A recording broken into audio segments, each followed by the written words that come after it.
Bonjour, bonsoir les amis. Alors aujourd'hui, je vais vous parler de BlackRock et BlackRock qui aujourd'hui représente quasiment 3 fois l'économie française.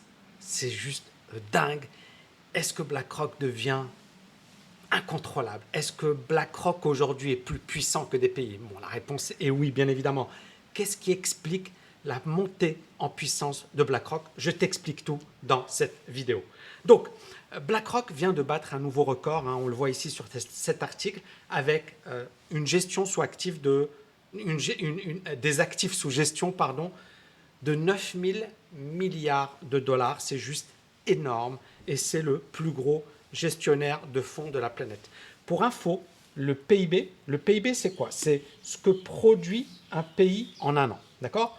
Donc le PIB des États-Unis, il représente 20 000 milliards de dollars. D'accord? Donc le PIB des États-Unis représente 20 000 milliards de dollars. Le PIB de la France représente 2600 milliards de dollars. Et là, on voit qu'il y a quand même un gros problème. Et le PIB, entre guillemets, de BlackRock, mais plutôt tous les actifs que BlackRock possède en sa possession, c'est 9 000 milliards de dollars. Je pense que c'est très important de mettre en avant ce phénomène. Pourquoi? Parce que 2600 milliards de dollars, c'est ce que produit une économie puissante, riche, comme la France, en une année. Donc 67 millions d'habitants, bien sûr, tout le monde ne travaille pas, etc. Voilà, pas mal d'universités, etc. Et on produit 2600 milliards de dollars. Et BlackRock a sous gestion 9 000 milliards de dollars. C'est-à-dire qu'il peut racheter 3 fois la production de la France avec ses actifs sous gestion. C'est juste énorme.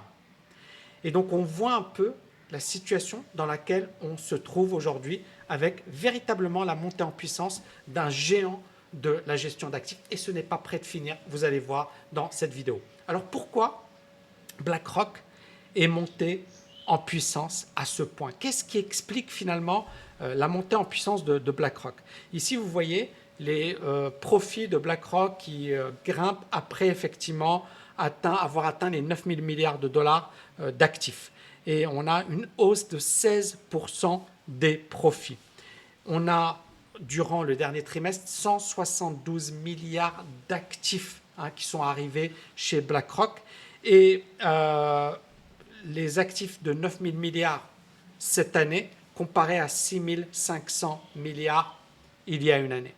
Ça veut dire qu'en un an, vous avez un bond en avant de 2500 milliards de dollars et on voit un truc de dingue. Et l'un des gros gagnants de cette crise, ça a été BlackRock, qui a attiré énormément d'argent. Alors pourquoi et comment et d'où vient cet argent? Donc comme le dit le PDG de BlackRock, Fink, il explique, il dit c'est beaucoup les obligations. Il explique que c'est beaucoup les obligations. Ils ont eu un afflux massif d'achats sur les obligations. Alors vous allez me dire, ok Tammy, mais pourquoi les obligations alors que les actions ont explosé à la hausse? N'oubliez pas, quand on parle de gestion d'actifs, on ne parle pas que des particuliers qui veulent investir. On parle des fonds de pension, on parle des maisons, des caisses de retraite, on parle de gérants institutionnels, de compagnies d'assurance, etc., qui veulent se protéger. D'accord?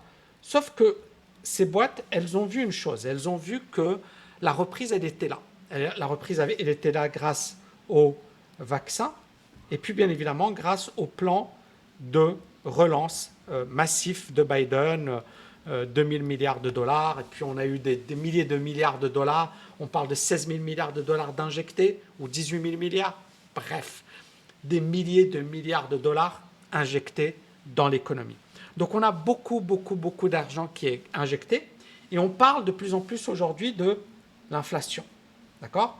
Pourquoi? Parce que à un certain moment, il y a beaucoup d'argent, mais est-ce que cet argent pourra permettre d'acquérir des biens? Est-ce qu'il n'y aura pas à un certain moment une saturation? Et donc le gros risque aujourd'hui, c'est l'inflation. Et donc à partir de là, pas mal de gestionnaires se disent « Ok, on va aller sur d'autres actifs parce que les obligations, c'est bien, mais si les taux d'intérêt augmentent, les obligations vont chuter. » D'accord? Et donc, on va faire un arbitrage. On va aller vers d'autres obligations, soit à court terme, soit des obligations plus risquées qui sont plus liées à l'activité économique, ce que l'on appelle des high yield bonds. D'accord? Et donc, ça explique un peu ce qui s'est passé, c'est-à-dire que l'argent a évolué vers, par exemple ici je vais vous montrer JNK, donc c'est du high yield, c'est également des obligations plus risquées, etc. Mais on voit que JNK, durant les derniers mois, donc vous voyez ici, a bondi. Et c'est intéressant parce que JNK, c'est encore une fois les obligations risquées, les obligations sur les entreprises, etc.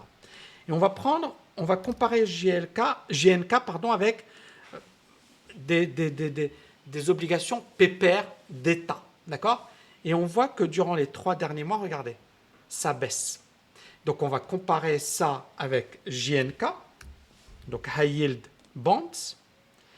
Et vous voyez que le JNK, pardon, on va prendre, voilà, depuis le début de l'année, on voit que les obligations d'État baissent et que, inversement, les obligations d'entreprise montent.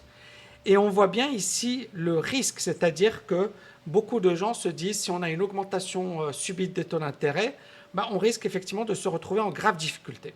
Et un autre gagnant de cette crise, c'est les valeurs bancaires. Pourquoi? Parce que si on augmente les taux d'intérêt, ça va augmenter leur rentabilité parce qu'ils pourront facturer normalement, ils pourront gagner plus d'argent, etc. Et on voit que, et très peu de gens l'ont vu, ça c'était le plus haut réalisé par les banques en 2007, et ça c'est aujourd'hui. Et regardez, on a cassé en février 2021 le plus haut niveau atteint par l'indice des valeurs bancaires. Ça veut dire que les valeurs bancaires aujourd'hui se sont repris à la hausse. Donc, on le voit bien, pourquoi et sur quoi les investisseurs investissent aujourd'hui, les valeurs cycliques, les valeurs bancaires. Ils ont également investi sur des obligations high yield et ils ont investi sur des obligations court terme. Et on peut se dire, ok, c'est super tout ça, mais est-ce que c'est fini? Et c'est là où on en arrive à ce que dit Fink. Regardez, Fink, il dit la chose suivante, il dit, il y a énormément d'argent qui attend, d'argent qui dort. Il y a énormément d'argent. Ce n'est pas un rigolo, Fink. C'est encore une fois le plus gros gestionnaire de portefeuille au monde. C'est le big boss de la boîte qui pèse 9 000 milliards de dollars d'actifs. Donc ce n'est pas rigolo. Et il a les infos. Et il nous explique qu'il y a encore plein d'argent qui attend. Et il y a plein d'argent qui attend d'être investi. Et donc, on voit que durant le dernier trimestre, BlackRock a reçu beaucoup d'argent, mais que ce n'est pas fini et que BlackRock va continuer. D'ailleurs, c'est ce que dit Fink. Il dit, voilà, il y a énormément d'argent en attente, mais il dit, mais on veut profiter encore plus de cet argent et il y a beaucoup d'argent qui est sous-investi. D'accord? Donc, c'est-à-dire qu'il y a beaucoup d'argent qui n'est pas encore investi. Et pour BlackRock, il explique que nous sommes parmi les meilleurs et nous voulons apporter et continuer d'aider ces gens-là. Et donc, pour BlackRock, il y a encore une marge de manœuvre qui est énorme.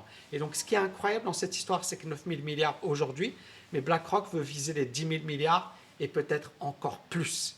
Et je ne sais pas, moi, on parle beaucoup des crypto-monnaies aujourd'hui.